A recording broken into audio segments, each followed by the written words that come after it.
Hey everybody, this was the story we read today in class. It was Vegetables in Underwear, a super fun one. So let's get started.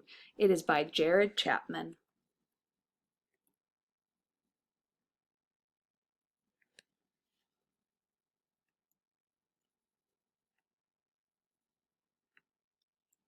Underwear. I wear underwear. You wear underwear. We all wear underwear. Drawers, undies, briefs, underpants. There's big underwear and little underwear. Dirty underwear and clean underwear. Old underwear and new underwear. Serious underwear and funny underwear.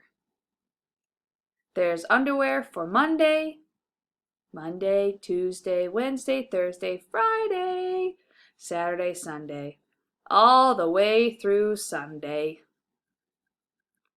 Underwear for boys and underwear for girls. Underwear for big kids and underwear for babies. Wait a second. Babies don't wear underwear. Babies wear diapers. Sorry, babies. Kind of upset there that they don't have underwear on. But the best part about underwear is you can wear it anywhere. Just remember to put your clothes on top. So there's the carrot, radish, the onion with this serious underwear, celery, mushroom, the baby beet and the baby corn and the baby carrot all wearing their diapers, not their underwear, the eggplant, the squash, turnip, broccoli, corn, potato, and pea. Very serious onion there at the end. Thanks for listening, everybody.